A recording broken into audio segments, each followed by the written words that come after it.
הנושא שלנו היום הוא, כפי שכתוב בכותרת, יסודות בדיני נזיקין. ואנחנו נתמקד כאן למעשה בשני נושאים מקבילים, שהאחד הוא, כשמו כן, הוא יסודות בדיני נזיקין, אבל גם נלמד להכיר את דרך החשיבה הישיבתית. בדרך כלל עד היום, כשנתקלנו כאן בנושאים הלכתיים, ראינו אותם מהאספקט ההלכתי שלהם, מנקודת המבט של הדיין, של הרב, שבא לקבוע הלכה למעשה. אבל הדרך החשיבה הישיבתית היא שונה. היא בעצם הבסיס, היא המקור של פסיקת ההלכה. ואני אסביר בהמשך במה דברים אמורים, אבל שני הנושאים האלה ירוצו כאן במקביל. התורה היא רחבה מאוד, היא כוללת בתוכה דינים שמתחילים מחלקים של מצוות שהן מצוות פולחניות, של קורבנות ותפילה וכו', עוברת למשפט אזרחי וגם מתייחסת במפורט ובהרחבה רבה לדיני הנזיקין. זאת אומרת, האחריות של אדם למעשיו ולנזקים שהוא גורם לסביבה, לשכנים, נזקי ממון ונזקי גוף, מפורטת בהרבה מאוד הלכות ודינים שקיימים בתורה. המשנה הראשונה במסכת בבא קמא מתחילה במילים 4 אבות נזיקין. 4 אבות נזיקין הן השור והבור, המבעה וההבער. וישנם חילוקי דעות בגמרא מה בעצם הפירוש של כל אחת מהמילים האלה. אז כך, יש קודם כל את הכלל הבסיסי של נזקים, זה כאשר האדם מזיק בגופו. כאשר אדם גרם נזק לממונו או לגופו של חברו, הוא חייב לשאת בתוצאה ולשלם את הנזק שהוא עשה. ישנו דין נוסף שאומר שלאדם יש אחריות גם על הממון שלו שהזיק. שכאשר המקרים המדוברים בגמרא הם בדרך כלל לפי הווי החיים באותה תקופה, זה מדבר על שור ובעלי חיים אחרים שהזיקו, כאשר הממון של האדם הזיק, האדם חייב לשלם. זה נקרא חיוב של ממון המזיק. ישנם הרבה הבדלי דינים בין הדינים של אדם המזיק לממון המזיק, נתייחס לחלק מהם בהמשך, אבל זה בעצם שתי קטגוריות בסיס, אדם המזיק וממון המזיק. השור הוא חלק מהממון של האדם, כן. אש היא גם מוגדרת כממון, למרות שלא תמיד היא בבעלות האדם. ובכן, 4 אבות המזיקים שאנחנו מכירים הם אדם המזיק, הוא הראשון. יש לנו את השור, שזה כולל, לשור, אם אנחנו רואים כאן, יש 3 דברים שיוצאים ממנו, הקרן, השן והרגל, שזה קטגוריות שונות. הרעיון הוא שקרן זה כאשר השור מזיק, או כל בעל חי אחר, בכוונה ליצור נזק. השן זה כאשר הוא אוכל להנאתו ותוך כדי כך נגרם נזק. והרגל זה כאשר הוא מזיק בדרך הילוכו, בלי להבין או בלי לשים לב מה הוא עושה. חוץ מהשור יש לנו את האש. האש היא לא בעל חי אלא דומם בתנועה שיוצר נזקים. הדוגמה הפשוטה ביותר היא אש הולכת. אבל בעיקרון כל חפץ שבתנועה גורם נזק הוא מוגדר כאש. מים מהצפות גם? כן, מים הם אש. מים מוגדרים כאש, מים זורמים. והבור. הבור זה שם כללי לכל מה שהוא תקלה. הבור הוא מזיק מיוחד מכיוון שהוא לא פועל נזק, אלא הוא מכשיל את האדם שנתקל בו. אדם חפר בור ברשות הרבים, מישהו הלך ברחוב ונפל לבור, אז בעל הבור חייב לשאת בתוצאות של הנזקים שהוא עשה. התורה קובעת גם גבולות עד מתי ניתן לחייב את המזיק לשלם. לא בכל מקרה אדם שהזיק או ממון המזיק מחייב אותו לשלם. וכאן ישנה הפרדה חשובה ועקרונית בין אדם המזיק לבין ממון המזיק. אדם המזיק חייב כמעט בכל מקרה לשלם, אלא אם כן הוא היה אנוס באונס גמור. גם אז יש שיטות שהוא חייב, אבל השיטה העיקרית בראשונים היא שבאונס גמור האדם פטור. שתי שאלות. אחת זה, יש הבדל בין אדם שמזיק בכוונה לאדם שמזיק שלא בכוונה. והדבר השני הוא, מה קורה אם אדם גורם נזק כדי למנוע או לשם פיקוח נפש? כן, זה שתי שאלות חשובות מהם, שלראשונה התשובה היא פשוטה, שאין הבדל למעשה מבחינת תשלום הנזק. לגבי תשלומים אחרים יש הבדל אם הוא עשה את זה בכוונה או לא. מותר לאדם להזיק כדי למנוע פיקוח נפש, אבל הוא חייב לשלם את הנזק אחר כך. אבל באופן כללי אני רוצה להעיר שלא נוכל להתייחס לשאלות שהן לא נוגעות ישירות להבנת הדברים, כי אחרת לא נצא מכאן הלילה. זה נושאים רחבים מאוד ומורכבים מאוד, ונסתפק בשאלות בהבהרה למה שאנחנו מדברים. ובכן, אדם שהזיק פטור רק אם הוא היה אנוס באונס גמור. לעומת זאת, ממון המזיק, האדם חייב לשלם רק אם הוא לא שמר כדרך השומרים. זאת אומרת, אדם שנקט בפעולה שהיא סבירה והיא רגילה כדי למנוע את הנזק, אם נשתמש בדוגמה של שור, לשור יש רפת כפי המקובל, הוא נעל את הרפת בדלת עם מנעול סביר וקרה נזק, הוא פטור מלשלם. וכאן, בדין של ממון המזיק אני רוצה להציג נושא ולפניו נקדים הקדמה. כמו שאמרנו קודם, העיסוק המרכזי בלימוד התורה בישיבות הוא לא עוסק בהלכה למעשה. אדם יכול לשבת בישיבה 4, 5 או 7 או 8 שנים ולא לגעת אף פעם בנושא הלכתי הלכה למעשה. הוא יודע את ההלכות שאותם הוא צריך לקיים, אבל הוא לא עוסק בהלכה למעשה. הוא עוסק בהיגיון שמאחורי הדברים, מנסה להבין את העקרונות, לרדת לעומקם של דברים, להבין את החשיבה שעומדת מאחורי ההלכות, ובעצם לקבל את ההבנה, את העומק של התוכן הפנימי של הדינים. כאשר האדם לומד לעשות את זה כמו שצריך, אז הוא יוכל אחר כך לגשת לפסיקת הלכה אם הוא ירצה לבחור במסלול הזה בחיים, ולדעת לנתח את הדברים בצורה שהיא הלכה למעשה. אחד הדרכים המקובלות בעולם הישיבות להבין דברים זה על ידי חקירה. מה פירוש חקירה? חקירה היא בדרך כלל כאשר אנחנו לוקחים דין שמופיע במקורות, כמו למשל הדין הזה שממון המזיק חייב לשלם, ואנחנו מנסים להבין את ההגדרה שלו. אז בדרך כלל בצורה המקובלת אנחנו נציע שני צדדים בהבנה של הדין, ננסה להבין את שני הצדדים ולמצוא להם ראיות לכאן או לכאן ולהכריע. כאשר אנחנו מעמידים חקירה, אנחנו בדרך כלל מחפשים גם שתהיה נפקא מינה מהחקירה הזו. מה פירוש נפקא מינה? אלו שתי מילים ארמיות, שהתרגום המילולי שלהם נפקא זה יוצא, דבר שיוצא, ההנפקה היא תולדה של הנפקא, ומינה הכוונה מהדבר. כאשר אנחנו שואלים שאלה ומעמידים שני צדדים, אנחנו רוצים לדעת מהו ההבדל בין שני הצדדים שיש לו השלכה מעשית. כן, אתה יכול לקרוא לזה גם תוצאה, כן. זה בעצם כל דבר, גם כשאתה מגיע לחנות והמוכר מציע לך שתי מכונות כביסה, ואחת עולה 1,000 שקלים יותר, אתה שואל אותו, בסדר, הבנתי, אבל מה ההבדל ביניהם? למה שאני אקח את זו ולא את זו? אתה רוצה לדעת מה הנפקא מינה בין שתי המכונות האלה. כאשר החקירה הזאת מובנת, והצדדים שלה מובנים, והנפקא מינות מובנות, אנחנו גם מחפשים לכך ראיות. לפעמים אנחנו מוצאים, לפעמים אנחנו מוצאים סתירות, ואז אנחנו מחפשים הגדרה שלישית, או שאולי שתי האפשרויות נכונות. האפשרויות הן רבות ומגוונות. כאן אנחנו נתקלים בחקירה שהיא אחת החקירות המפורסמות בעניינים של נזקי ממון, והיא חקירה יסודית שהיא בעצם הפתיחה של מסכת בבא קמא. מהו המחייב, מהו ההגדרה של סיבת החיוב כאשר הממון של אדם מזיק? האפשרות הראשונה היא פשוטה מאוד. כמו שהאדם אחראי למעשים שלו ולתוצאות שלהן, הוא אחראי גם לממון שלו. אדם יש לו ממון, הממון הזיק, זה סיבה מספיק טובה שהוא יישא בתוצאות. הוא נתבע על המעשים של ממונו, ממש כמו שהוא נתבע על המעשים של עצמו. במקרה כזה אנחנו מגדירים מדוע הוא פטור לשלם כאשר הוא שמר כדרך השומרים. אנחנו נזדקק להגדרה שנקראת פטור אונס. כמו שהאדם כשהזיק בגופו הוא פטור כאשר הוא היה אנוס. למה בעצם הוא פטור? מכיוון שישנו כלל בכל התורה כולה שקובע שהאחריות של אדם למעשיו מוגבלת לכך שזה נעשה מדעת. אבל אם הוא נעשה באונס, ישנו עיקרון שאומר שאין ענישה בכלל על דברים שנעשו באונס. ולכן, כמו שהאדם המזיק פטור כאשר הוא היה אנוס בפעולות שאותן הוא עשה, כך גם כאשר ממונו הזיק הוא פטור מהסיבה של אונס, הוא היה אנוס. אחרת הוא היה חייב לשלם.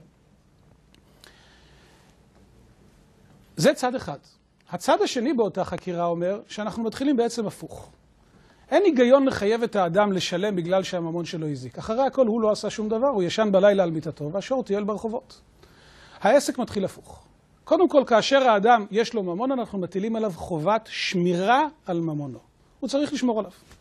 יש לך ממון, אתה צריך לשמור. וזה דבר גם מאוד הגיוני. אדם לא יכול להשתמש במציאות של ימינו, להביא כלב די מסוכן ולתת לו להסתובב ברחובות תל אביב בלי שמירה. יש לך אחריות, תשמור עליו. היה ולא שמרת, לא מילאת את חובתך, וכתוצאה מכך נגרם נזק, אתה חייב לשלם. בעצם תמיד התשלום של הנזק הוא תיקון על העוולה שנעשתה כאן, תיקון על המעשה שנעשה. המעשה שנעשה אנחנו יכולים להגדיר אותו בשתי צורות. כמו שכאשר אני הזקתי, אז עשיתי מעשה שלא יעשה ואני אמור לתקן אותו. אותו דבר כאשר הממון שלי הזיק, אז נעשה כאן מעשה שלא נעשה ואני אמור לתקן אותו. אפשרות שנייה, לא. הממון שלי הזיק, תתבע את הממון. אבל אני לא שמרתי על הממון וכתוצאה מכך גרמתי נזק, אני אמור לתקן את זה. לפי זה, במקרה והאדם מילא את חובתו, שמר כראוי, עשה את כל מה שהוא צריך וקרה נזק, הסיבה שהוא פטור זה לא בגלל שהוא אנוס, אלא בגלל שבעצם אין שום סיבה לחייב אותו. הוא עשה את שלו, מה אתה רוצה ממנו? אין שום סיבה לחייב אותו. מהי הנפקמינה בחקירה הזו? איפה יש לה השלכה דינית מעשית בין שני הצדדים? אז אנחנו נציג שתי נפקמינות שמובאות בדברי האחרונים. המקרה הראשון, כאשר בעל השור לא שמר על השור, אבל הגיע מישהו אחר ועשה את זה. כראוי, כדת וכדין, נעל את הדלת היטב בשרשרת כמו שצריך, ולמרות זאת קרה נזק. שוב, בעל השור לא שמר על השור, או אם ניקח בור, הוא פתח בור ברשות הרבים, חפר תעלה, הלך הביתה, לא כיסה אותה. הגיע מישהו, ראה בור, כיסה אותו בכיסוי ראוי. למרות זאת קרה נזק. אם הסיבה שאנחנו מחייבים את האדם היא בגלל שהממון שלו הזיק, רק כאשר הוא שמר, יש לו פטור שהוא אנוס. האם אני יכול להגדיר את האדם הזה כאנוס? בכלל לא. הוא השאיר שור בלי לשמור עליו, השאיר בור בלי לשמור עליו, אבל הוא לא אנוס. אין לו פטור של אונס. הוא לא ידע. אם הוא ידע ובגלל זה הוא לא שמר, בסדר. הוא הלך הביתה לישון. הוא יכל היה לדעת ולהיות פטור, אז הוא פטור גם אם הוא לא ידע. מה זה משנה? השור הזה שמור. אבל הוא לא אנוס. הוא לא ידע שהשור שמור והוא לא אנוס. הוא לא אנוס. אתה לא יכול לתת לו פטור של אונס. אדם שכר מישהו לשמור. זאת אומרת שהוא העסיק אותו לשמור. הוא חייב או לא חייב? לא, מכיוון שההיגיון אומר שמותר לאדם להעסיק שומר שהוא בר דעת ואפשר לסמוך עליו, אז זה נקרא פעולת שמירה סבירה. מי משלם? אז במקרה כזה השומר יכול להיות שיצטרך לשלם באופנים מסוימים, כן. אם הוא קיבל שמירה. אם הוא קיבל שמירה באופן רגיל, הוא יצטרך לשלם. אז ההגדרה הראשונה שלך צריך להרחיב אותה. כבן אדם יכול לשלם גם על נזק של ממון של מישהו אחר. אם הוא באחריותו וברשותו, נכון. הרמב"ם מתחיל את דיני נזיקין, כל נפש חיה שהיא ברשותו של אדם. זה לא רק כאשר הממון שלו הזיק, זה נכון. ובכן, כאשר האדם, אם אנחנו באים לחייב את האדם בגלל שהיעדר השמירה שלו גרם נזק, במקרה הזה היעדר השמירה לא גרם שום נזק. לא בגלל היעדר השמירה קרה הנזק, כי עובדה שהשור נשמר, ובכל זאת הנזק קרה. אז לא היעדר השמירה גרם את הנזק. הנזק נגרם מזה שהשור פעל בצורה לא סבירה וניתק דלת של רפת שהוא לא היה אמור לנתק. או מזה שהגיעה רוח שהיא ממש בלתי רגילה והסירה את המכסה של הבור. גם אם הוא היה שומר זה היה קורה. אז לכן לא ניתן לומר שהיעדר השמירה שלו גרם את הנזק. זה לא נכון. השמירה לא הייתה מונעת את הנזק. אבל אי אפשר גם מצד שני להגדיר אותו כאנוס. זה יכול להיות דוגמה לנפקמינה בין שני הצדדים של החקירה. נפקמינה נוספת היא, כאשר לדיין שבא להכריע בין הניצים, בין המזיק לנזק, ישנה דילמה. יש לו ספק האם בעל השור שמר על השור או לא. ישנו ספק. עוד שאלה אחרונה. כן. אם יש לך שור לבן אדם ב' יש לו פרה שהיא באיחוד, ואז השור פקח את הצד השני, מי משלם? אז זה כבר לא נוכל להתייחס, כי זה כבר גולש מהמסגרת שלנו. כן. נפקמינה שנייה שאנחנו רוצים להציג כאשר ישנו ספק האם הוא שמר על השור שלו או לא שמר על השור שלו. בעיקרון הכלל בספקות תמיד זה שהמוציא מחברו עליו הראיה. כאשר אדם בא לטעון, אתה הזקת אותי, אתה חייב לי, וישנו ספק אם המזיק הזיק או לא, המזיק פטור מלשלם. על הנזק להוכיח שהמזיק הזיק אותו. אבל כאשר ישנה סיבת חיוב ברורה, וישנה טענת פטור מסופקת, במקרה הזה הוא חייב לשלם. ולכן, אם אנחנו מגדירים מקרה כזה, כאשר האדם היה לו שור, זה ברור שהשור הזיק, השאלה האם הוא שמר עליו או לא. אם אנחנו מגדירים שסיבת החיוב היא ממון המזיק, אז יש כאן בעצם סיבת חיוב ברורה, השור שלך הזיק. אתה רוצה להיפטר בטענה שהיית אנוס. למה היית אנוס? כי שמרת על השור, תוכיח. נתאר לעצמנו אדם המזיק. אדם נוסע במכונית ועשה תאונה ונכנס ברכב שלפניו, לא שמר מרחק, עבר ברמזור אדום. עכשיו הוא טוען, הייתי אנוס. מה פירוש שהוא היה אנוס? נניח שהוא טוען שהוא קיבל התקף לב באותו רגע. אם באמת הוא יצליח להוכיח לנו את זה, הוא יהיה פטור מלשלם, אבל חובת ההוכחה היא עליו. כי המציאות הברורה לפנינו, הזקת. הכלל הוא הזקת, שילמת. אתה טוען שהיית אנוס, תוכיח. ההיגיון של ממון המזיק אומר באותה מידה שכאשר השור שלך עשה את זה, אתה אמור לשלם, אתה טוען שהיית אנוס, תוכיח. חובת ההוכחה היא עליך. אבל נחשוב על הצד השני. בהנחה שהמחייב הוא היעדר השמירה. אז מגיע הניזק לבית הדין ואומר, תשמע, השור שלך הזיק אותי. אז מה אתה רוצה ממני?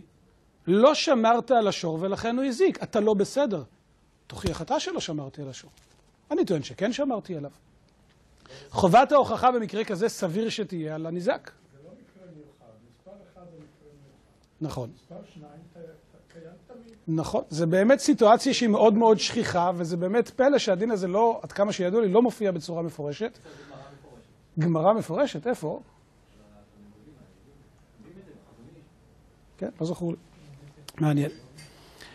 לחקירה הזו הובאו ראיות רבות, ואנחנו לא נתייחס כאן לראיות האלה מכיוון שרובן מצריכות עיון בסוגיות ודיונים.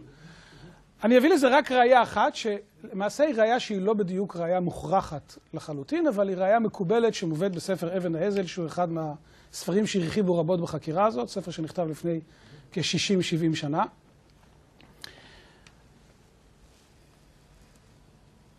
והראיה הזאת מדברת על שור שהבעלים שלו הפקיר אותו לפני הנזק. סיטואציה מעניינת. אדם היה לו שור, השור הזה הסתובב ברשות הרבים, לא שמור, והבעלים, במקום ללכת ולהחזיר את השור למקומו הטבעי, התעצל לעשות את זה, הפקיר אותו. מה פירוש להפקיר? הכלל ההלכתי קובע שכאשר אדם יש לו ממון, הוא יכול בעצם להפוך אותו לדבר שהוא לא שלו. על ידי זה שהוא מפקיר אותו בפני 3 אנשים, הוא אומר להם, הממון הזה מופקר, ואז הממון הזה הוא לא שלו יותר.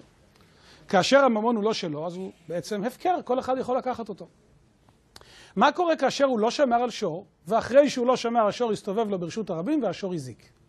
הדין מפורש בגמרא שבעל השור לשעבר פטור מלשלם. אומר בעל האבן העזל, אם המחייב הוא העובדה שהממון הזיק, אז הוא אומר, אני מבין, היום זה לא הממון שלי. אז אמנם יש כאן סיבה מוסרית לחייב אותו, בעצם הוא קנה שור, הביא אותו לרשות הרבים, השור הזיק, הכל נכון, אבל בהגדרה המשפטית של ממון המזיק, הדבר הזה לא נכנס. השור הזה הוא הפקר. אבל אם המחייב הוא היעדר השמירה, אז היות שאתה לא שמרת על השור, וכתוצאה מזה הוא הזיק, ואתה היית אז מחויב לשמור עליו בשעה שהוא יסתובב ברחובות, אז אתה מחויב לשלם, כי היעדר השמירה שלך גרם את הנזק. זו ראיה שאפשר להתווכח עליה. כן, כן. מן הסתם. אבל לפני שהוא הפקיר הוא היה חייב לשמור. הטענה היא שבעצם הוא לא היה חייב לשמור על השור כלפי מצב של הפקר. זו בעצם הטענה שאתה טוען. אם נניח שאני יודע שאני אומר להפקיר את השור שלי בעוד שעה, אני לא חייב לשמור עליו מעבר לזמן הזה מלכתחילה. ולכן יש מקום להתווכח על זה.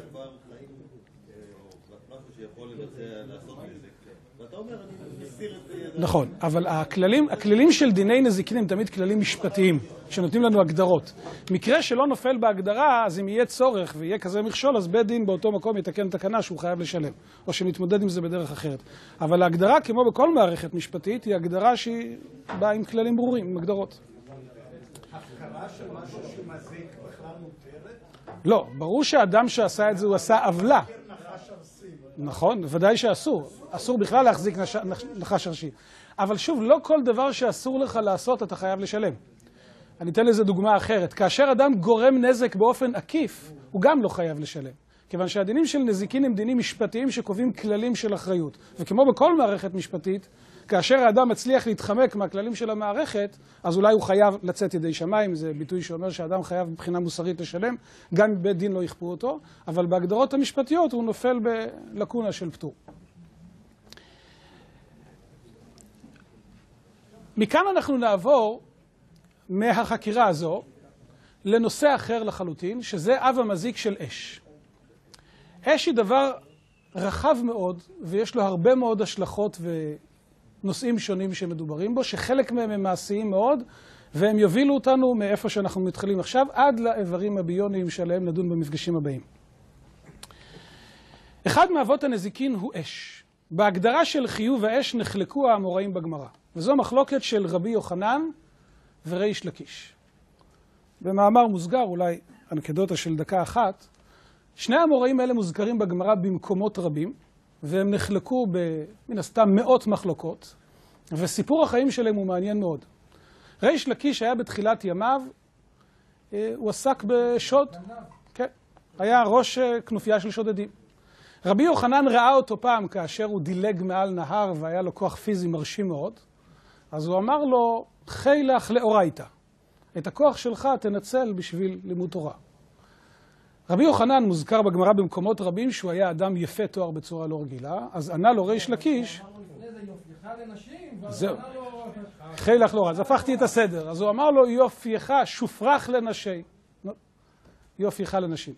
הסוף היה שריש לקיש באמת הלך ללמוד, והוא נשא את אחותו של רבי יוחנן, והם הפכו להיות ידידי נפש וברי פלוגתא, והמחלוקות שלהם הן מתאפיינות בכך שישנן שאלות רבות בין הצדדים. רבי יוחנן אמר דבר, ריש לקיש חלק עליו, והוא שאל אותו קושיה אחרי קושיה.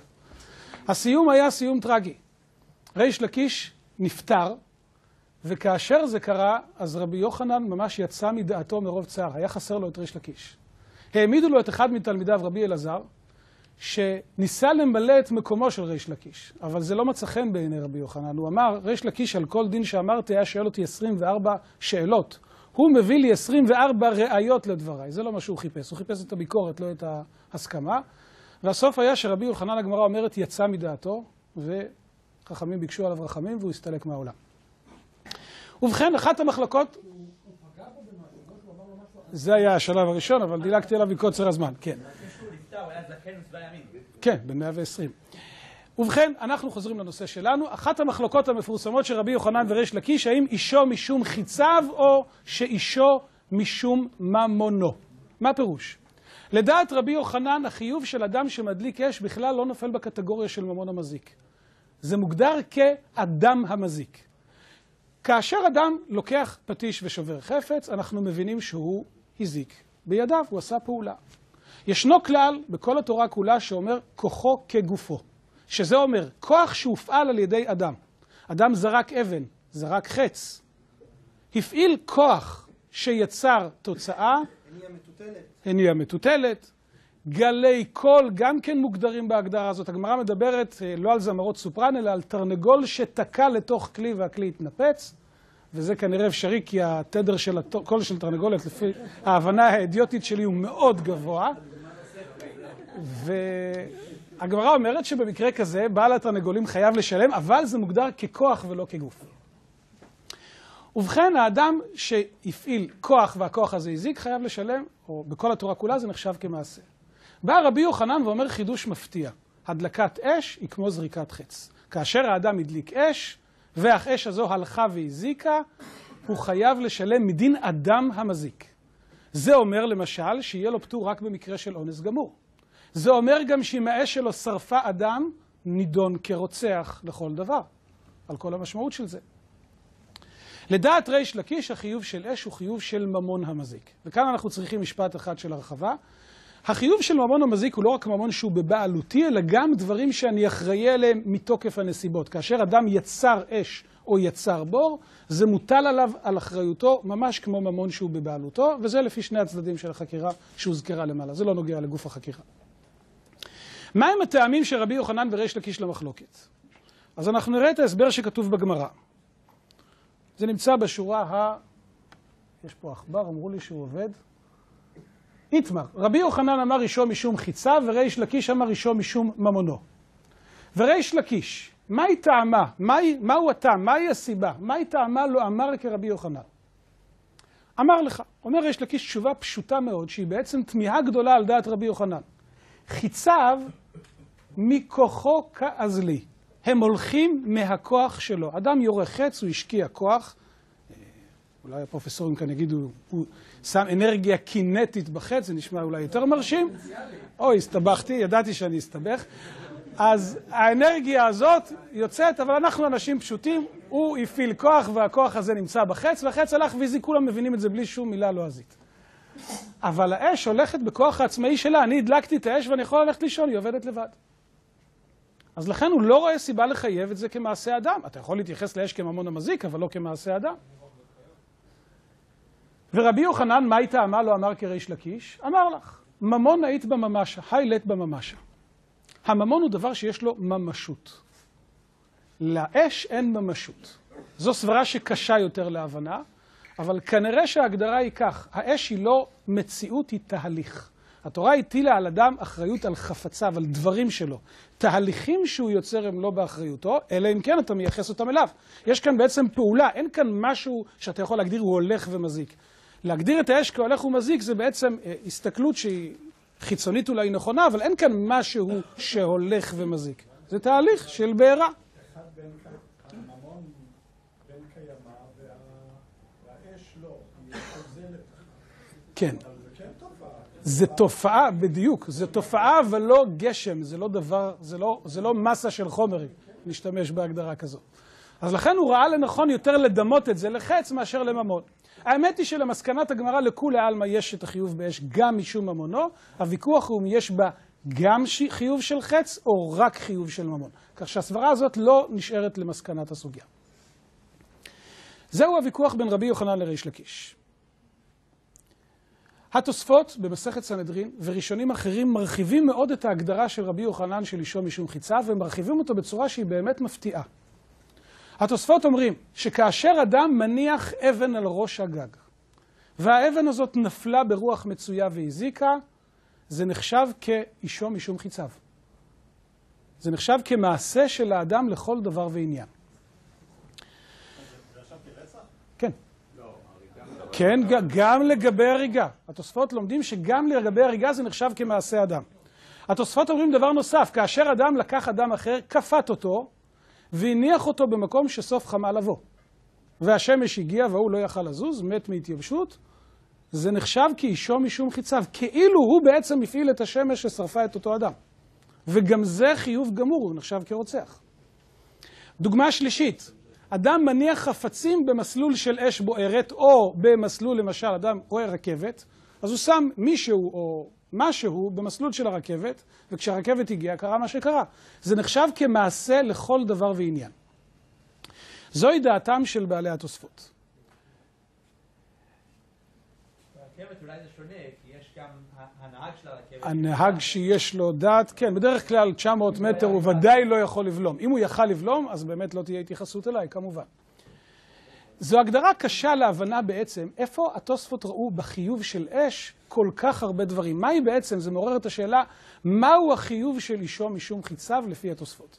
בהמשך אנחנו נראה שיש בזה שתי דרכים יסודיות בנושא בראשונים, אבל כרגע נתמקד בתוספות, ונשתמש במילים של החזון איש. החזון איש, כבר נתקלנו בו נדמה לי כמה פעמים פה, נכון? נפטר לפני כ-60 שנה, מגדיר את הדברים כך, הוא מדבר על הרוח שמוליכה את האש.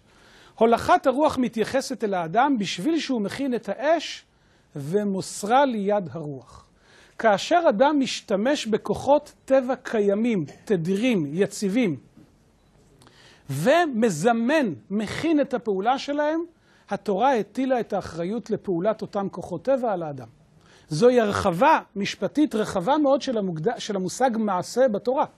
לא רק מעשה שהאדם עושה בידיו, או בכוחו מוגדר כמעשה, אלא כל תהליך פיזיקלי שהאדם בעצם לא יצר אותו, האדם לא יצר את התהליכים הפיזיקליים, הוא התחיל אותו, כל מנגנון שהאדם התחיל אותו, אם התוצאה היא ישירה וסבירה וזמינה מהמעשה של האדם, היא מוגדרת כמעשה של האדם. לא רק התחיל אותו, אלא לפי מה שהגדרת על החמה, זה גם השתמש. השתמש בו, נכון. אז הוא התחיל אותו ביחס החיבור בין החמה לבין האדם שנשרף או התייבש, זה מה שקרה.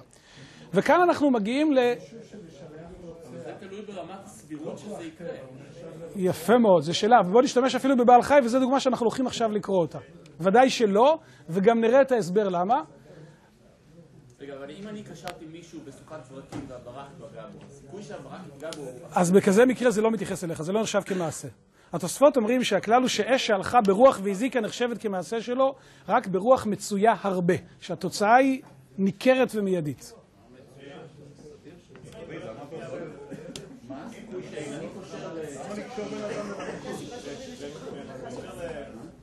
לרצון שלנו כן נשאר עם הדברים של תוספים ביוני. אם הייתי הולך לפי הלוגיקה של תוספות. כן. ריש לקיש, התותבת הביונית שהרכבתי לידי, אם היא הרגה בן אדם, היא לא חלק ממני. היא פטיש או חץ, זה תלוי. אם היא פעלה בצורה ישירה בפטיש, ריש לקיש מודה. אם יש לה בטריה והיא פעלה בכוח הבטריה, זה אכן תלוי במחלוקת של רבי יוחנן וריש לקיש, ולזה התכוונתי בהתחלה. כן. אבל אנחנו נגיע לזה. שוב, זה נושא מורכב מאוד. להגדיר איברים ביוניים, זה כבר לא פשוט. אבל יש לי שאלה מסוימת. כל השיחה הזאת, אתה מדבר על חייב או לא חייב, אבל אין לזה השלכה על העונש עצמו? מה זאת אומרת? למשל, אם אני פצעתי מישהו... האם זה ממון המזיק או אדם המזיק? יש השלכה. אדם המזיק חייב ב5 דברים. נזק, צער, ריפוי, שבט ובושת. שזה אומר שהוא חייב לשלם את הנזק. את הצער, זאת אומרת פיצוי כספי על הכאב שנגרם לאותו אדם, לרפא אותו, לשאת בהוצאות הרפואיות, לשלם לו על אותו זמן שהוא לא יכל לעבוד, וגם בושת על מה שהוא בייש אותו. ממון המזיק חייב רק בנזק. וזו השלכה רחבה. זאת אומרת, אם אתה שולח כלב שחינכת אותו, שגר כן. אותו, אז זה בגדר, זה ממון המזיק. זה ממון המזיק. ואתה פטור... כלב, כי יש לו החלטה עצמאית. אנחנו נשתמש בדוגמה הזאת עוד מעט. הבטחתי לו שנראה את זה עוד מעט בראשונים, ואנחנו נראה את הדוגמה הזו באמת. הוא לא כמו אקדח, מכיוון שיש לו החלטה עצמאית. בעל חי מוגדר לצורך זה כהחלטה עצמאית, אבל עוד דקה אנחנו נראה ממש את הנושא הזה בפנים, בדברי הר"ן, מלפני משהו כמו 700 שנה, וניכנס לנושא הזה.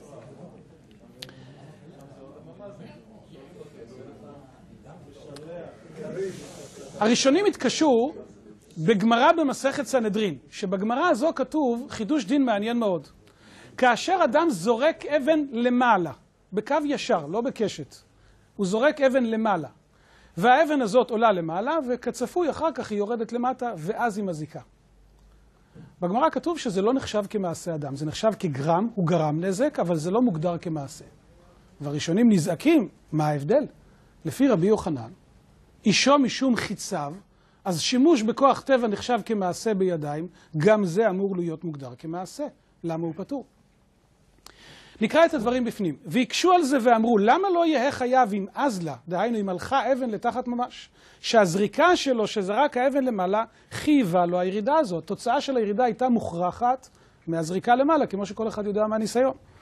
ולמה לא תהיה העלייה הזו כמדליק האש בשדהו, ואחר כך באה רוח מצויה שחייב, למען דאמר שאישו משום חיציו, ומוסיף הר"ן משפט, והכי קיימלן, זו ההלכה שאישו משום חיציו, שאף על פי שאין האש הולכת בכוחו כלל, האש לא הולכת מכוח האדם. מאחר שהוא מדליקה במקום רוח מצויה, רואים אותה כאילו הוא עצמו עשה. הפעולה של הכוח הטבעי מתייחסת אליו. מהו ההבדל? וכן נמי תולדה דאש, אבנו סכינו ומסעו, שינחם בראש גגוע, דוגמה שהבאנו קודם. מה ההבדל ביניהם? ותרצו בזה. הוא מביא בשם בעלי תוספות שתרצו. זאת אומרת, מבנה הדברים, הר"ן חי לפני כ-650 שנה, אני חושב, יתקנו אותי אלה שיודעים יותר טוב, והוא מביא... 450. לא, ודאי שלא. והוא מביא דברי התוספות שקדומים לפניו ששאלו את השאלה הזו, והם תרצו תירוץ. והתירוץ שלהם הוא מאוד מעניין. אני חושב שהפיזיקאים פה בקהל ימצאו בו הרבה עניין, אולי הם יוכלו גם להסביר אותו יותר טוב ממני. ותרצו בזה שאין חיוב נזיקין אלא בכוח ובפועל, לא במה שנעשה. כוונתו היא לא רק התוצאה הקיימת מייחסת את הפעולה אל האדם, אלא צריך כאן גם כן כוח ופועל. נראה יותר בהמשך למה הוא מתכוון. ורוח מצויה פועלת היא, ורואים אותה כאילו היה בכוח אדם על ידי שהיא מצויה. כאשר הרוח פועלת, הרוח מפעילה כוח על אותו חפץ שנע ברוח. ולכן הפעולה נחשבת כפעולה של הרוח, והיא מתייחסת אל האדם שהכין את הרוח. אבל הירידה למטה אין בה פועל של כלל. נראה לי שחסר פה מילה. אין בפועל של ממש, אני לא יודע איך להסביר את המילה הזו. אלא שמחמת כובדה היא יורגת. ואף אם הרגו בירידתו, דיברתי על הפיזיקאים, התכוונתי לרועי, ברור. ואף אם הרגו בירידתו לא נעשה זה בפועל, אלא כובד האבן הוא שהזיק מאליו. הר"ן מתייחס להבדלה בין שתי סוגים של כוחות בטבע. הכוח של הרוח, הכוח של החץ, הכוח השורף של האש, הם כוחות פועלים, הם יוצרים, הם עושים. הפעולה שלהם מתייחסת לאדם. כאשר האבן נופלת, לא היה כאן כוח שעשה פעולה. זה דבר שקורה מאליו, היות שהיא כבדה, היא נופלת. זה נכון, בהחלט. אז בעצם בזה שהוא זרק אותה למעלה, הוא הפעיל מצב שבו הפעולה נעשית מאליה. סליחה, כשאתה יורד חץ בקשת, 650 לא, אתה יורד חץ. כן. לא, לך דוגמה שכנראה שזה לא נכון. כשאתה יורד חץ, כן. אז אתה מחויב, נכון? נכון. אבל אם האדם רחוק, אתה לא מכוון אליו, אתה מכוון קצת יותר גבוה שזה יפגע. נכון. שכוח הכבידה יוצר קשת פרבולית, נכון. נכון. אז בגמרא שאותה הראשונים הזכירו... לא, לא, לא, לא, לא, לא, לא. תרשה לי רק לתקן אותך בעובדות, כי לא סיפרתי פה הכל. הגמרא שאותה הר"ן מזכיר מבדילה בין מצב של קשת לבין מצב של עלייה וירידה ישרים. אני רוצה לחזור לקטע הקודם. אנחנו עוד רגע נראה מה זה משנה. למה לא יהיה חייב יזלה האבן לתחת ממש? הם אומרים שכאשר האבן הולכת בקשת, עדיין הכוח שהוא הניח באבן קיים, והוא מצטרף לפעולה של הכבידה. ולכן הפעולה כולה, כולל הכבידה, היות שיש כאן איזושהי פעולה, מתייחסת אליו. במידה והאבן נופלת ישירות למטה, אין כאן פעולה. מי שירצה להסביר את זה לפי תורת היחסות מוזמן, אני לא מנסה, לא קשור, שום דבר. דווקא קשור מאוד לתורת היחסות, אבל זה לא העסק שלי לעשות את זה. מה ההבדל בין זה לבין אבן שנופלת מהגג? יפה, כי האבן נופלת מהגג בקשת על ידי הרוח. אם היא תיפול ישירות, זה באמת יצא לפי זה שהוא פטור. אם האבן תיפול ישירות, הוא פטור. ככה יוצא וזה באמת מאוד מחודש. מאיזה זווית זה נחשב ישר? אני לא יודע. שאלה טובה. הגמרא מגדירה את זה ככוח... נכון. הכלל בדברים האלה שזה לפי הנראה לעין. התורה אף פעם לא מתייחסת לדברים מופשטים שאתה לא יכול למדוד אותם והם לא ניכרים. יש פה בעיה בפסיקה. הדברים שרון דיבר עליהם, יש העניין של המשרד. כן. או שאתה זורק יותר חזק, ונותן יותר, לא משנה מה, אבל זורק יותר חזק את האבן למעלה.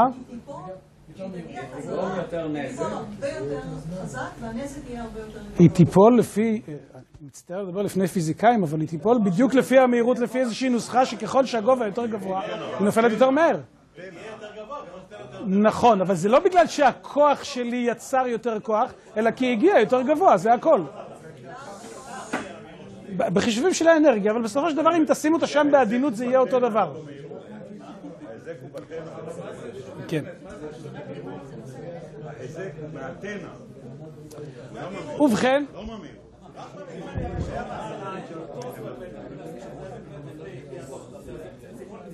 באותה מהירות בדיוק. ודאי שלא, זו אותה מהירות בדיוק. באותה מהירות בדיוק.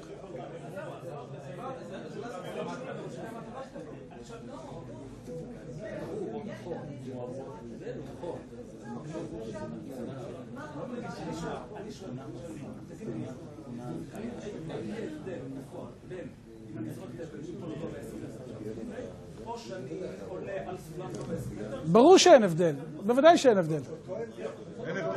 אין שום הבדל, ודאי שלא.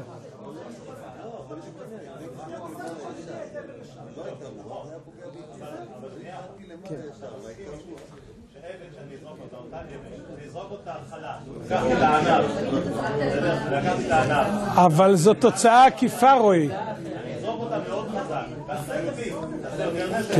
אבל אולי נמשיך הלאה ונעשה את הוויכוחים האלה אחר כך? הרב לנדי, אולי נמשיך הלאה לנהל את הוויכוח הזה אחר כך? הר"ן מייצג פה דעה שונה שנמצאת בקהל ונקרא את ההסברה של הר"ן. אתה מדבר ראשון. נפלה פרה ממטוס, מעשה שהיה, כן. והרגה מישהו למטה. יפה. בעל המטוס חייב לשלם אם הוא לא נעל את הדלת. הוא לא נפל בזווית ישרה, כי המטוס התקבל,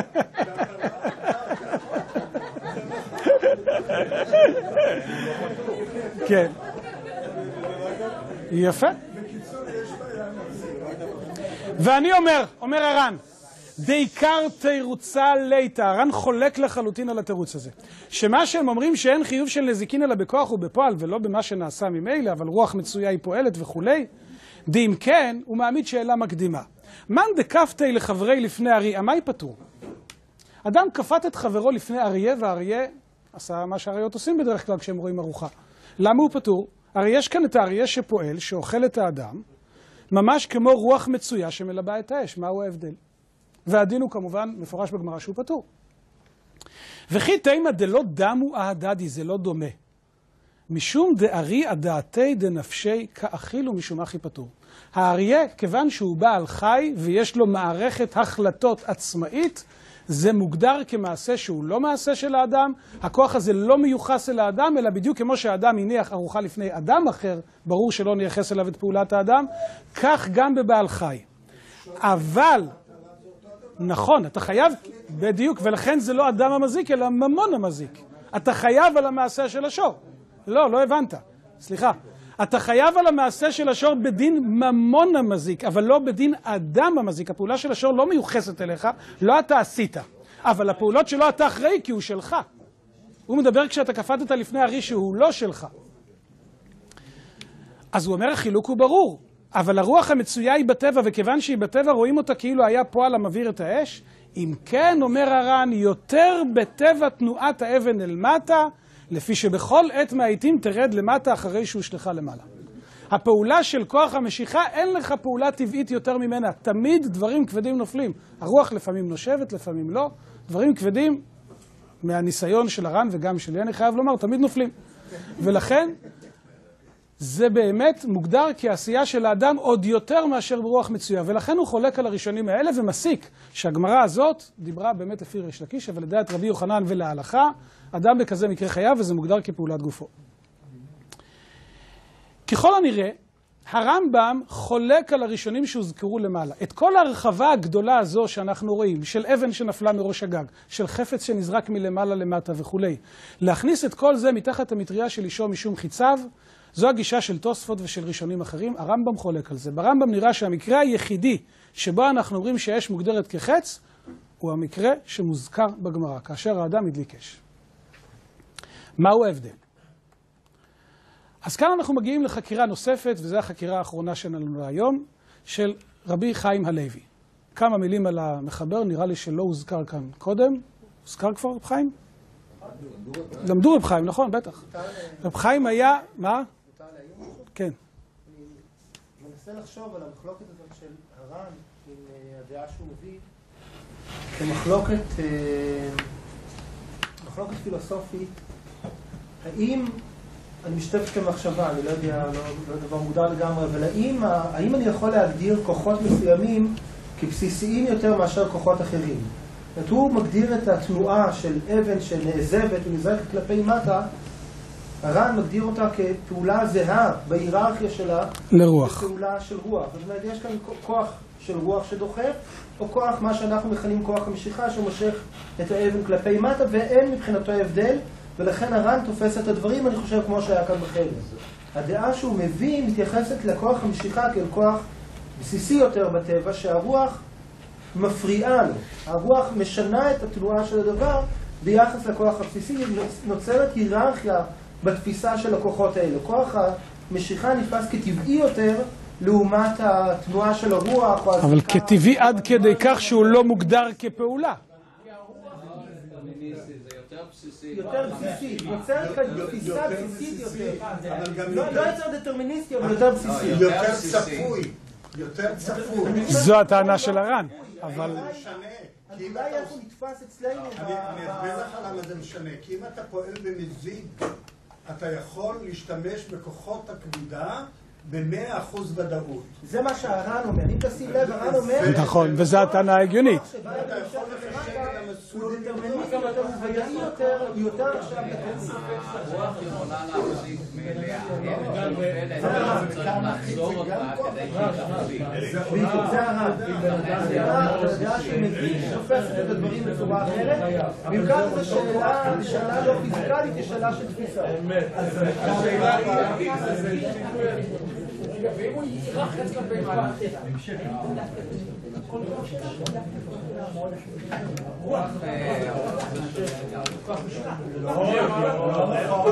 זה לא נכון. כל העולם כולו. אבל הוא פחות מוגדר כפעולה, אלא כיותר כדבר שנעשה מאליו. אבל זה כבר עניין או לפילוסופיה או לפיזיקה. כן. יש סדר בכיתה. אוקיי. מדוע לחפש סיבות לפטור אדם מאחריות, וזה לא משנה אם עכשיו פעל במזיד או בשוגג, נראה שהמפרשים מחפשים דרכים להרחיב את מושג האונס. צריך לצמצם אותו. הם לא מחפשים דרכים להרחיב את מושג האונס, זה לא קשור כאן לאונס. מדובר כאן על אדם שעשה את הכל בפשיעה ובמזיד, זה לא משנה. הם מחפשים להבין את הגמרות ולחבר אותם ביחד למערכת אחת מסודרת והרמונית. אז אם יש להם גמרה אחת שבה כתוב שכשאני זורק אבן למעלה והיא נפלה למטה אני פטור. לעומת זאת במקרים אחרים אני חייב, ומנסים להבין את ההבדל. זה מה שהתוספות והר"ן עסקו. אני אומר שוב, אני רואה פה איזושהי נטייה לחפש דרך להקל על אנשים. איפה אתה רואה את זה? שבאופן עקיף. ברגע, אין סיבה שאדם בר דעת ייקח אבן ויזרוק אותה למעלה. נכון, נכון, והוא מאוד לא בסדר. זה שהוא עשה את זה, למעשה במושגים שלנו, הוא התרשל. נכון, בהחלט. הוא התרשל, אבל כמו שהזכרנו קודם, המערכת היא מערכת של כללים משפטיים. כל מערכת משפטית חייבת לפעול עם הגדרות. אתה יודע שהיה פעם אדם שנסע בכביש ירושלים תל אביב, קיבל דוח מהירות בלטרון ויצא פטור בבית משפט. כי זה לא שטחים כבושים ולא מדינת ישראל, זה היה בשטח הפקר. כל מערכת משפטית חייבת לעבוד עם הגדרות, והגדרות קובעות מעשה אדם. גרם נזקים, במקרים מסוימים חייבו אותו, ישנם מקרים של תקנת חכמים, ישנם מקרים שלבית דין יש סמכות לחייב במקרה ספציפי. את הבעיות הטכניות כבר יפתרו, אבל הכללים הם כללים שהם בנויים על מערכות של הגדרה. רבי חיים הלוי סולובייצ'יק נפטר לפני כמעט 100 שנה, בערך 97 שנים, והיה אחד מהמוחות הגדולים ביותר שהעולם התורני הכיר, והוא למעשה פרץ דרך, הוא התווה הרבה מאוד, השפיע הרבה מאוד על צורת החשיבה והלימוד בעולם הישיבות בימינו, והוא מעמיד בעצם שאלה מאוד יסודית בהבנת דברי הגמרא. אולי הרצף קצת נקטע, אז אני אחזור טיפה אחורה. הרמב"ם לומד, כך רב חיים פירש אותו, שהחיוב של לישום משום חיציו לא נאמר על אבן שנפלה מהגג, על חפצים שהתעופפו בכל מיני סיטואציות, אלא רק כאשר האדם הדליק אש והאש הזיקה. לא כמו שאר הראשונים. מהי נקודת המחלוקת? אומר רבי חיים הלוי כך, אנחנו צריכים לחזור לסוגיית הגמרא. ריש לקיש שאל את רבי יוחנן שאלה מאוד פשוטה. בכל התורה כולה כוחו כגופו. האש לא הולכת מכוחו. איך אתה מגדיר את האש ככוחו? הגמרא לא מספרת לנו מה הייתה התשובה של רבי יוחנן לשאלה הזו. אנחנו יכולים רק לנחש. לא, ריש לקיש שאל את רבי יוחנן, ואנחנו צריכים לדעת מה רבי יוחנן ענה. אנחנו יכולים לנחש. אומר רב חיים, יש לי שתי דרכים איך לחשוב איך לענות על השאלה הזו. הדרך הראשונה באה ואומרת ככה, ענה לו רבי יוחנן לריש לקיש, אתה צודק, האש לא הולכת מכוחו. אבל אני חושב שכאשר התורה חייבה את האדם על המעשים שלו, זה לא רק על גופו וכוחו, אלא גם על כוחות טבע שהוא רתם אותם לשימושו. זו בדיוק התשובה שלו, אתה צודק, זה לא כוחו, ואף על פי כן אני רואה את זה כמעשה אדם, ויש לו אולי מקור מהפסוקים לכך ואולי לא, אבל הוא ראה כאן הרחבה של ההגדרה של מעשה. האפשרות השנייה היא, כך אומר רב חיים, והוא לא מסביר אותה, אני מקדים, שהוא חלק עליו חזיתית. הוא אומר לו, אתה אומר שהאש לא הולכת מכוחו? לא נכון, היא כן הולכת מכוחו. וזו הסיבה שאני חושב שישום משום חיציו. אני רוצה כאן להעיר הערה. אני לא מתאפק. כן. אני חושב שיש אמירה מאוד חזקה כאן, שמדברת על כך שאנחנו כיהודים טובים מחויבים ללמוד ולחקור את נפלאות הטבע כדי לדעת לשלוט בהם. ואי לכך אנחנו צריכים ללמוד הרבה מאוד, לא רק בנפקמינות כאלה ואחרות, אלא גם בנפקמינות של גלים ושל מכניקה, ובשליטה ברוח ובשליטה במים. כי הם אלה שיתנו לנו בסופו של דבר את הכוח להכריע ולהתמודד עם שאלות הלכתיות כאלה. שזה אנחנו פה, לא? כן. אני מסכים עם רועי, אבל השאלה שלי היא אחרת. אם אסור להדליק אש בשבת, זה לא מרמז על זה שאש היא בכוחו? לא, מכיוון שפעולת ההדלקה אסורה. אבל השאלה שאתה שואל היא שאלה מקסימה. עם אש הוא צריך להדליק. נכון, אבל אחר כך שהאש היא בכוחו. יצירת האש נעשתה בידיו. מה שהאש עושה אחר כך זו פעולה אחרת. רגע. אסור גם לבנות מכונית בשבת, אז כל מה שהמכונית תעשה זה מעשה שלי. פועל במפעל טויוטה עמד וייצר מכונית בשבת. כל מה שהמכונית תעשה 90 שנה הוא עשה. הגזמנו, זה לא יכול להיות. אבל השאלה שאתה שואל היא שאלה נפלאה, כי השאלה היא שאלה אחרת. האם כשאני מדליק אש והאש יוצרת פעולות בשבת, הפעולות האלה גם מתייחסות אליי? האם זה נחשב כחילול שבת? וזו שאלה שעמדו על הראשונים, אבל לא נדבר עליה כאן, שוב מחוץ למסגרת. ילדים שהייתי בטירונות בגלל משהו שעשיתי, ואני טענתי שזה לא חילול שבת, והם טענו שזה כן חילול שבת, בסוף אמרו שזה לא חילול שבת. אז הכל בסדר. נחזור לדברים שלנו.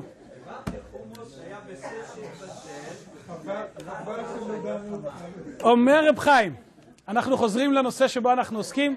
רבי חיים הלוי אומר, המחלוקת בין הרמב"ם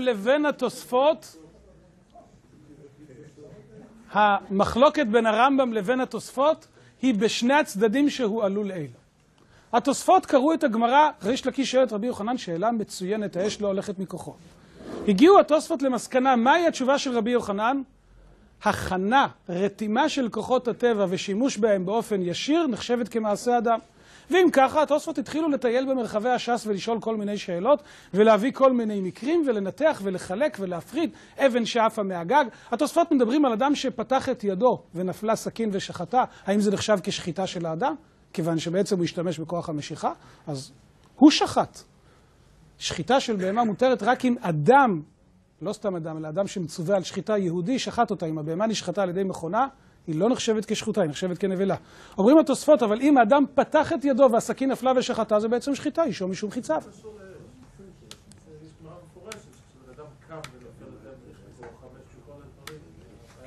זה גם שאלה שתוספות מביא אותה שם. אחת מהדוגמאות שטייסס מביא, זו שאלה באמת.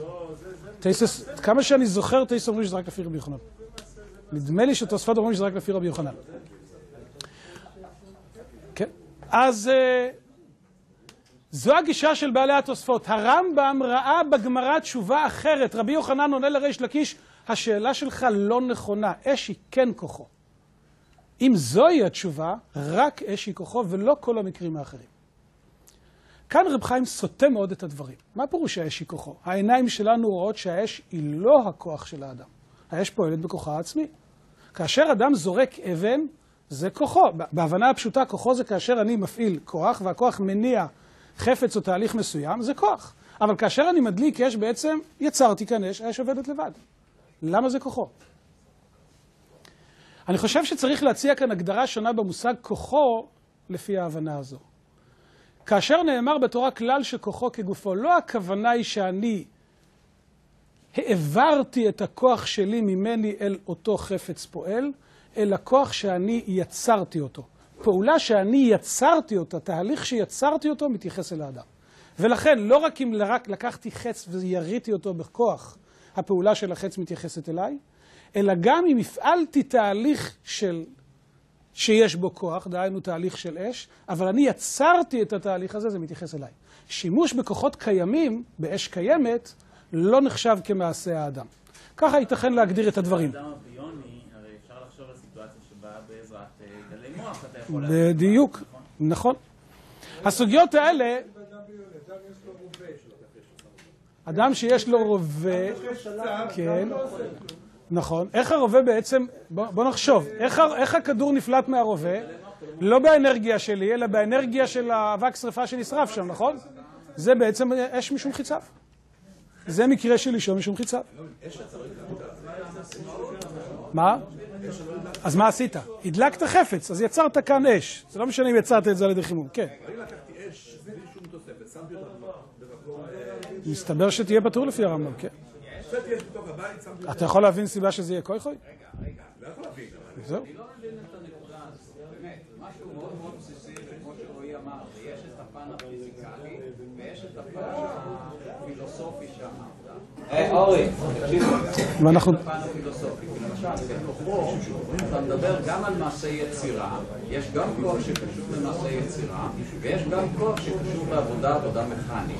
נכון. אז אי אפשר להגיד שכוח זה לא לחולל משהו שנמצא בטבע, שזה לא הפעלה פרופורציונית של הכוח הפיזי של האדם, זאת אומרת שזה לא שקול לעבודה, שקולה לתוצאה.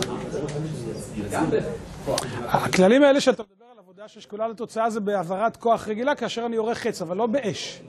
באש זה לא קורה. לא כוח במובן של העבודה מכנית. נכון. זו בדיוק השאלה ששאלנו. והתשובה היא שאנחנו מרחיבים את ההגדרה של כוח לא לכוח מכני והעברה וכולי, אלא לכל תהליך שאני יצרתי אותו. אני מסתכל על האבן הנעה לא ככוח שלי שמסתובב באבן, אלא כתהליך שנוצר על ידי פעולה שלי. זו ההגדרה של רב חיים ברמב"ם. בהלכות שכנים. הסוגיות האלה שטעמנו מהם יש להם השלכות עמוקות על כל הנושא של איברים ביוניים שאנחנו נעסוק בהם. אנחנו לא מגיעים ממש לנקודה כי אני לא אכנס לזה היום, זה נושא שהוא רחב ויצטרך הרצאות כשלעצמם, אני רק אגע בדברים האלה.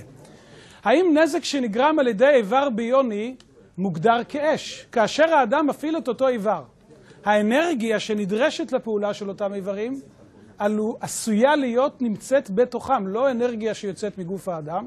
יד תותבת רגילה היא כמו פטיש, אין הבדל בין יד תותבת לפטיש. אבל אם ליד הזאת תהיינה בטריות והאצבעות ייפתחו ויסגרו בכוח של בטריה, אז בעצם האדם יפעיל מערכת חשמלית, והמערכת החשמלית יוצרת כוח.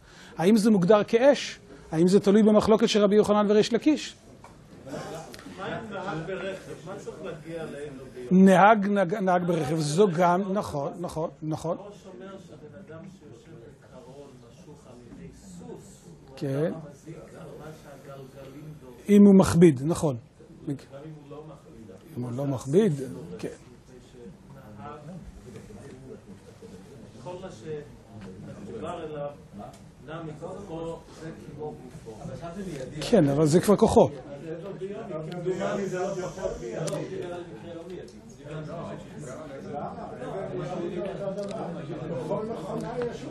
אנחנו נמצאים...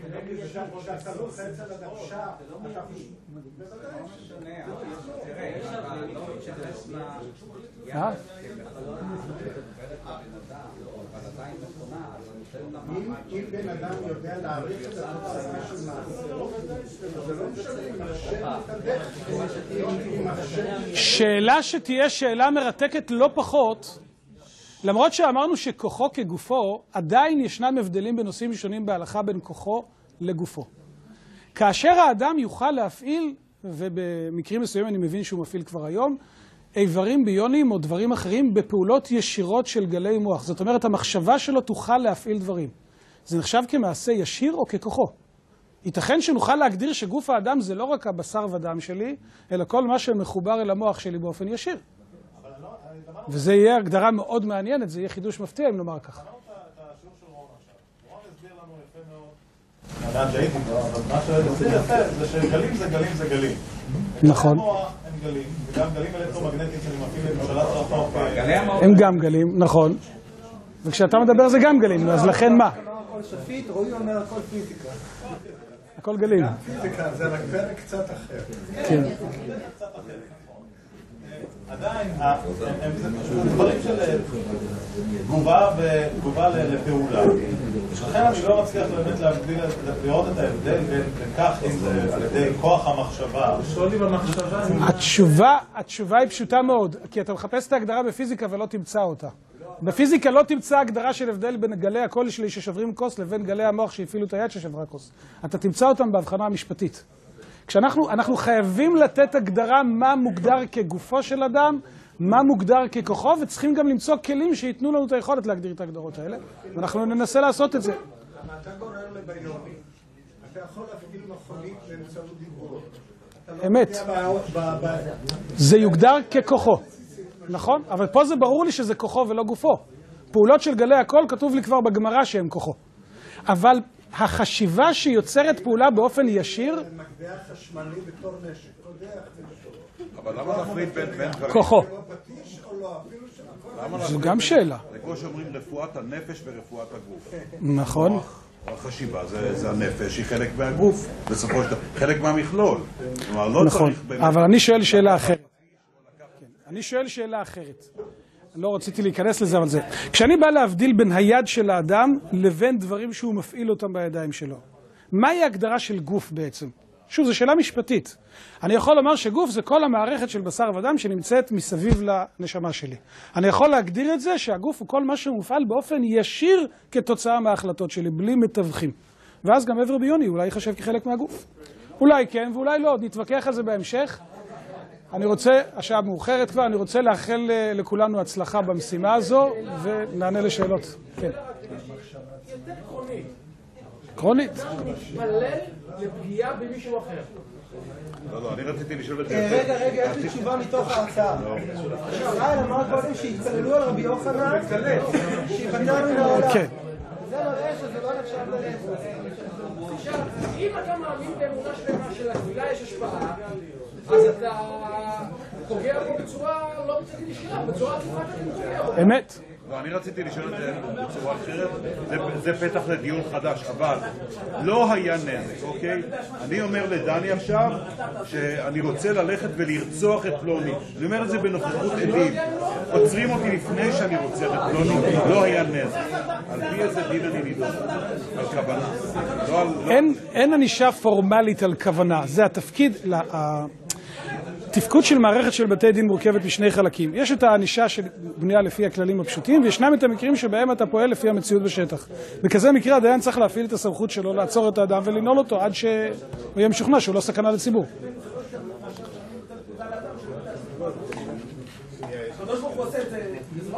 כן. אתה יכול לשאול. אם יש לך שיטה... כן. איפה לעשות חלוקת צרות כאלו, יש חלוקות כאלו שאומרים שמי שנחסר לו יד, ואחר כך נתתי לו יד ביוני שהוא מרגיש כאילו יש לו יד. אז צריך להגיד שמשהו מחובר כמו שפועל כמו הגוף בעצמו, זה באמת, זה חלק מהגוף. אפשר בהחלט לומר ככה. מאוד ייתכן.